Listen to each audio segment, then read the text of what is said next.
வீடியோக்குள்ளே போகிறதுக்கு முன்னாடி ஒரு ஆப்பை பற்றி தெரிஞ்சுக்கலாம். App name is Bymot and this video also sponsored by Bymot. பைமோட்ன்றது ஒரு நல்ல grocery, skin care products and hair oil இந்த மாதிரிலாம் நிறைய வீட்டுக்கு தேவையான விஷயங்கள்லாம் இருக்கும்ல. ஸோ அதை வாங்கிறதுக்காகவே இருக்கிறது. இது ஒரு ஷாப்பிங் மாதிரி. இதுலேயே நிறைய பிராண்ட்ஸ் எல்லாம் இருக்குது. ஸோ அந்த பிராண்டை வச்சும் நீங்கள் அந்த ப்ராடக்ட்ஸ் எல்லாமே வாங்கிக்கலாம். அண்ட் டீல்ஸ்ன்னு ஒரு ஆப்ஷன் இருக்குல்ல, ஸோ அதை கிளிக் பண்ணிங்கன்னா இப்போ ஒரு 1000 ருபீஸ்க்கு இருக்கிறது ஒரு 100 ருபீஸ் மாதிரி தருவாங்க. ஸோ இந்த மாதிரியும் நீங்கள் வந்துட்டு டீல்ஸில் போய் பை பண்ணிக்கலாம். இதனால் கண்டிப்பாக நமக்கு யூஸ்ஃபுல்லாக இருக்கும். வெளியில் போய் எந்த ப்ராடக்ட்டும் வாங்க வேண்டிய அவசியம் இல்லை. இதில் ப்ராடக்ட் விற்கிறது எல்லாமே ரொம்ப குவாலிட்டியாக பெஸ்ட்டாக இருக்கும் அண்ட் ரொம்ப பட்ஜெட் ஃப்ரெண்ட்லியாக இருக்கும். அண்ட் ஆல்சோ லிங்க் வந்துட்டு டிஸ்கிரிப்ஷனில் கொடுத்துருக்கேன். கண்டிப்பாக வந்துட்டு மிஸ் பண்ணாமல் பாருங்கள். இதில் நம்மளோட ஃபேவரட்ஸ் ஐட்டம்ஸ் வச்சுக்கலாம். நம்ம ஃப்ரீக்வெண்ட்டாக இப்போ ரீசெண்டாக வாங்கின ப்ராடக்ட்ஸ் என்னென்ன நம்ம தனியாக நமக்குன்னு ஐடி யூஸ் பண்ணி அதை வந்துட்டு ஓப்பன் பண்ணிக்கலாம். அண்ட் அந்த 3 கோடு மாதிரி இருக்கும். ஸோ அந்த ஆப்ஷனை கிளிக் பண்ணி பார்த்தீங்கன்னா ஷாப் பை கேட்டகரின்னு இருக்கும். ஸோ அதில் கேட்டகரைஸ் பண்ணி வச்சுருப்பாங்க. அதை எடுத்து கூட இப்போ ஒரு ரெடி டு குக்குன்ட்டு இருக்குல்ல, ஸோ அது வந்துட்டு ஒரு ரெடிமேட் ஃபுட் ஐட்டம்ஸ் மாதிரி இருக்கும். ஸோ அதை கிளிக் பண்ணி பார்த்தீங்கன்னா அதில் வந்துட்டு நிறைய ஃபுட் ஐட்டம்ஸ் வரும். லைக் ஒரு 5 மினிட்ஸில் குக் பண்ணுற மாதிரி இந்த மாதிரிலாம் இருக்கிற வச்சுட்டு நம்ம வந்துட்டு அது வாங்கிக்கலாம். அண்ட் வீட்டுக்கு தேவையான பொருட்கள் லைக் நைஃபாக இருக்கட்டும், ஏதாவது ப்ரூம் ஸ்டிக்கு, இந்த மாதிரிலாம் மேட்டு, இந்த மாதிரிலாம் நம்ம வந்துட்டு இதில் வாங்கிக்கலாம்.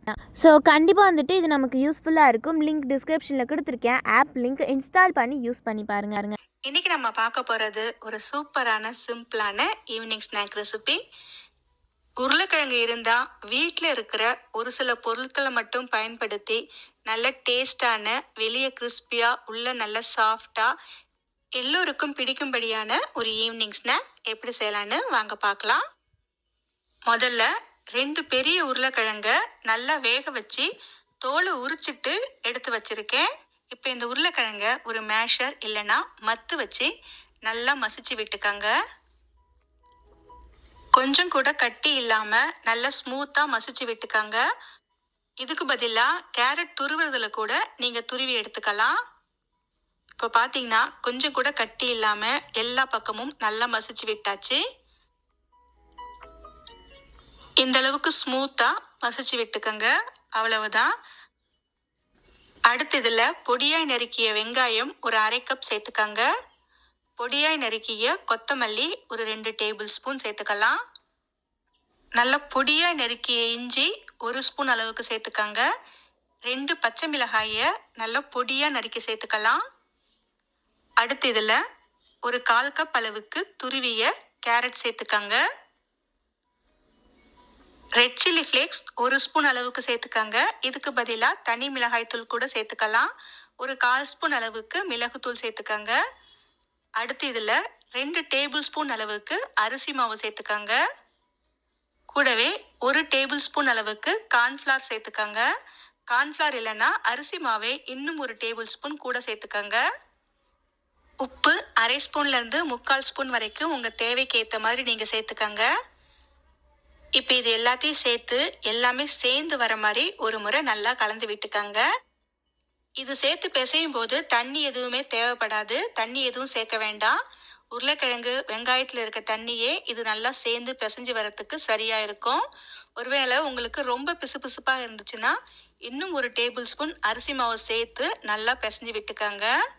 எல்லாமே சேர்ந்து நல்லா பிசைஞ்சு விட்டதுக்கு அப்புறமா கையில் லேசாக எண்ணெய் தடவிட்டு இந்த மாதிரி சின்ன சின்ன உருண்டையாக உருட்டிக்கங்க.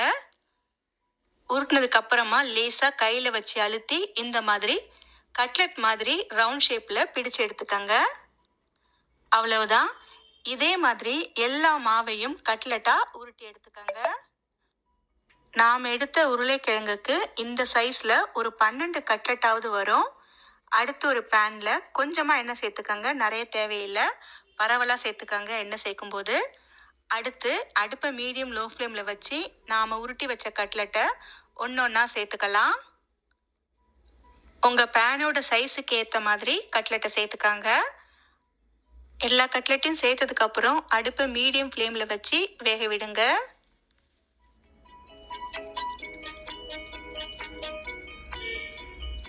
ஒரு பக்கம் நல்லா ஓரளவுக்கு செவக்க ஆரம்பித்த உடனே அடுத்த பக்கமும் திருப்பி விட்டுக்கலாம். 2 பக்கமும் திருப்பி திருப்பி விட்டு கருகிடாம 2 பக்கமும் ஒரே மாதிரி நல்லா செவந்து வர வரைக்கும் வேக வச்சு எடுத்துக்கங்க.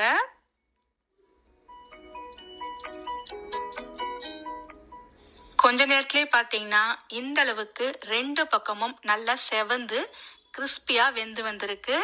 இந்த அளவுக்கு நமக்கு நல்லா செவந்து வந்ததுக்கு அப்புறமா நாம இதை ஒன்னொன்னா வெளியே எடுத்துடலாம். அவ்வளவுதான். இதே மாதிரி எல்லா மாவையும் தட்டி சுட்டு எடுத்துக்கங்க. அவ்வளவுதான் ஃப்ரெண்ட்ஸ். ரொம்ப ரொம்ப டேஸ்டான, குழந்தைங்களுக்கு ரொம்ப பிடிச்ச உருளைக்கிழங்குல இருந்து ஒரு சூப்பரான ஈவினிங் ஸ்நாக் ரெடி ஆயிடுச்சு.